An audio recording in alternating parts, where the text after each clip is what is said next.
When my mother-in-law, Evelyn, insisted on organizing our baby shower, her guest list unraveled a secret that shattered my marriage. When my husband, Nathan, and I shared the news of our first pregnancy, Evelyn descended like a meticulously groomed hawk. "Sweetheart, focus on nurturing that little one," she said, resting her polished nails on my barely visible bump. "Leave the rest to me." Initially, I was relieved. Between nausea and my hectic job at an advertising agency, I barely had the energy to get through the day, let alone plan a celebration.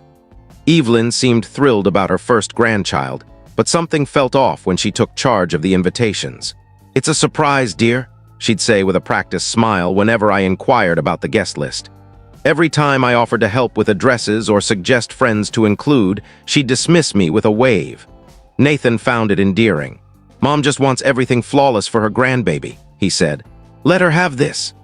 The shower was set for a Saturday afternoon at Evelyn's upscale country club, where she'd reserved the entire garden terrace, complete with a towering 3-layer cake and an explosion of pink decor. It was stunning, almost too perfect, as if she was trying to impress someone specific. That morning, my phone buzzed with confused messages from friends. "Did I miss the invite? When's the shower?" wrote my college friend Emily. "Congrats, though," texted my coworker Sarah. My stomach churned. I called Evelyn immediately. "Oh, darling, the venue had limited space," she said smoothly. "I prioritized family and Nathan's key business associates." Business associates. At a baby shower. When we arrived at the club, it felt like I'd stepped into someone else's event. I recognized only 3 people: my mom, my sister, Clara, and Nathan's Aunt Margaret. The other 25 guests were strangers, polished women in their late 20s to early 30s, all blonde, all glancing my way. "Who are these people?" I whispered to Nathan. He looked puzzled. "I thought they were your friends. Mom said she invited your circle." During the gift opening, I noticed something strange. Every present came with a card signed by unfamiliar names: Serena, Vanessa, Elise, Monica, Chloe. But the handwriting was identical, written in the same elegant cursive with the same black pen. Someone had penned them all. A woman with striking platinum hair approached me, wearing a dress that likely cost more than my rent. "Congratulations, dear," she said, her smile cold. "I'm Serena Whitlock. We have so much to discuss." Confused, I asked, "Have we met?" Her expression flickered. "Nathan never told you about me? That's curious." Before I could respond, a redhead with dark roots joined us.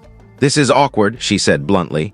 "He said you knew everything." My blood froze. "Knew what?" I asked. Serena and the redhead exchanged a glance. "About the support group," Serena said matter-of-factly. "What support group?" I pressed. "The one for Nathan's other women," the redhead replied. "Evelyn started it after wife number 2 couldn't cope." The world spun. "Wife number 2, I whispered. That's when I truly saw the room. 25 women, all blonde or recently blonde, all my age, all watching me with pity, recognition, and relief. "You're wife number 4, the redhead said softly. "I'm Vanessa Reed, wife number 3. Divorced 9 months ago when I learned about the others." My legs wobbled and I gripped a chair for support. "4 wives," I murmured. "That we know of," Serena said. "There could be others who haven't found our network." I scanned the pavilion for Nathan. He was chatting with Evelyn, oblivious to the bomb exploding in my world. "First was Chloe Bennett," Vanessa explained. "Married right after college, lasted 2 years until she found out about Monica." "I'm Monica Alvarez, wife number 2, another woman added. "That's when Evelyn created the support group." My hand went to my belly. "I'm 4 months pregnant," the women shared knowing looks. "So was Monica when she learned about me," Serena said quietly. "And I was 5 months when I discovered Vanessa." "What happened to the babies?" I asked, dreading the answer. "Miscarriage," Serena said, her voice heavy with old pain. "The stress and betrayal were too much." Vanessa showed me a photo of a little girl with curly blonde hair and Nathan's green eyes. "This is Lily, 3 years old. Nathan hasn't seen her since our divorce. Evelyn sends checks sometimes, guilt money, I call it." The pieces fell together like a collapsing puzzle. Nathan's vague business trips, his guarded phone, his insistence we move from Oregon to Chicago for better opportunities. "He's still legally married to Monica," another woman said, her voice weary. "I'm Elise Wung. Our divorce was never finalized. Nathan kept delaying the paperwork." The ground shifted. "So our marriage isn't legal?" I asked. "None of ours were except Chloe's," Serena confirmed. "We were just additions." "How long has this been going on?" I asked. 13 years, Vanessa said. Since college, Evelyn tracks us in a notebook she calls her daughter-in-law ledger, like we're assets to manage. She invited us here to meet you, Serena explained, to welcome you to her twisted sisterhood of Nathan's victims. Why didn't anyone warn me? I asked. We tried, Elise said. Remember the woman at the grocery store 3 months ago? That was me. I recalled a frantic stranger approaching me in the produce aisle, claiming she knew Nathan. I'd brushed her off as a jealous ex. And the anonymous letter 2 months ago? Vanessa added. That was me.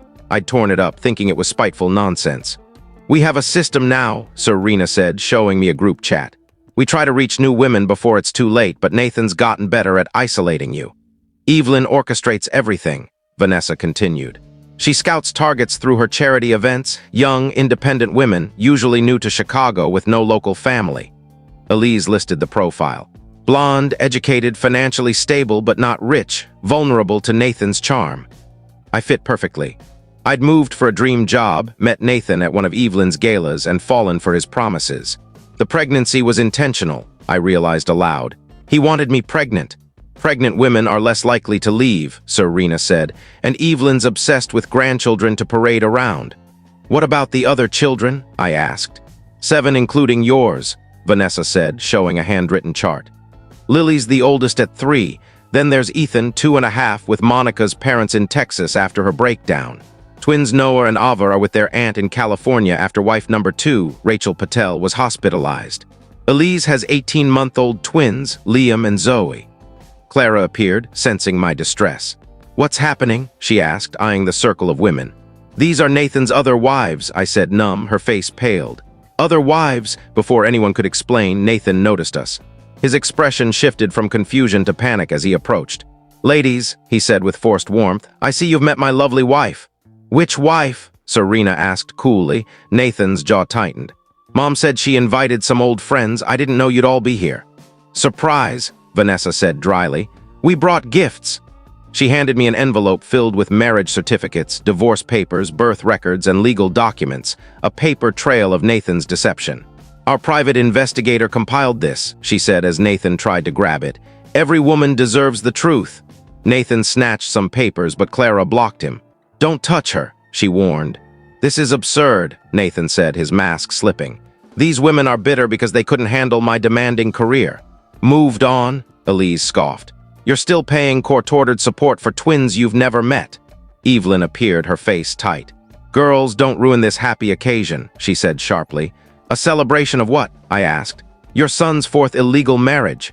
Bigamy is such a strong word, Evelyn said dismissively.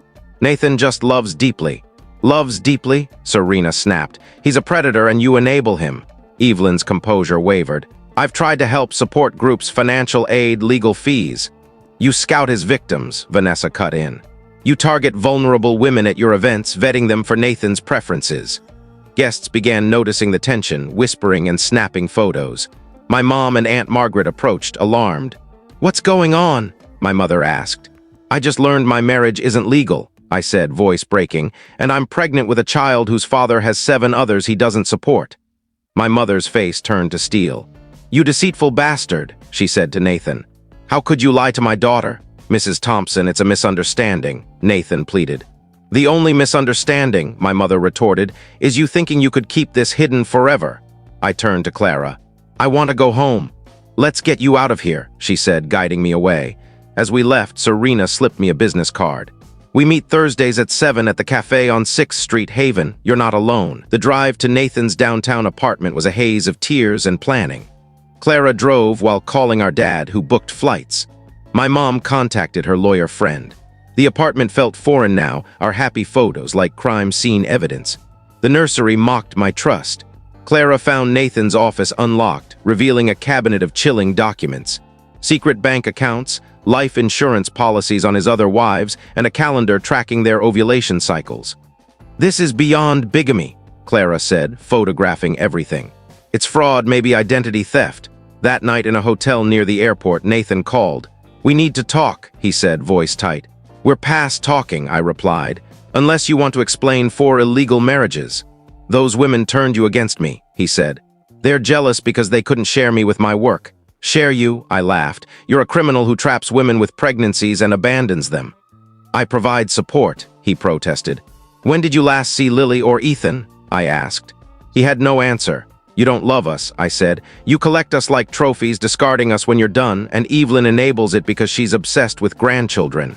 He went silent. I love you, he said finally. My heart's just bigger than most. Your heart's big, I said calmly, but your sense of duty is non-existent. Love is showing up, Nathan. You've never done that. 3 months later, I was back in Oregon, living with my parents while lawyers untangled Nathan's mess. The invalid marriage complicated the divorce, but custody and support for my baby were priority. I joined the Thursday group via video from my old bedroom, finding solace in women who understood. Serena led the group, tracking Nathan's patterns and warning new targets. They'd saved 3 women since my shower. He's getting careless, Serena said. Evelyn's frustrated, her systems failing. Her social circles shunning her. 2 more wives surfaced after media coverage, bringing the count to 6 wives and 9 children. The group revealed Evelyn's role, scouting vulnerable women, coordinating Nathan's schedule, and gaslighting wives who grew suspicious. She had spreadsheets, Vanessa said, tracking our cycles, emotions, everything. When marriages crumbled, Evelyn would introduce wives to her support group to normalize Nathan's behavior. She told me my suspicions were postpartum depression, Monica shared. She said I needed to focus on my kids. If wives pushed back, Evelyn threatened custody battles or smeared their mental health. 6 months later, I gave birth to Grace in a Portland hospital, surrounded by my family. Nathan appeared with apologies, but restraining orders kept him away. I'll change, he begged. You had 9 chances to be a father, I said. Grace is 10, I'm done. Evelyn tried for grandparents' rights, but the judge, reviewing her role in Nathan's schemes, dismissed her claim. Your enabling caused immense harm, he said. Seek treatment before requesting access to these children. The group celebrated with takeout and wine. A small victory. 2 years later, I've built a life with Grace in Oregon. She's radiant, with Nathan's green eyes, but none of his deceit. I work remotely for an eco-friendly design firm, giving me time with her. My parents have been my rock, showing me what true family love means. The Thursday group, now 12 strong, has become a sisterhood. We share legal tips, parenting advice, and the truth that we're not to blame.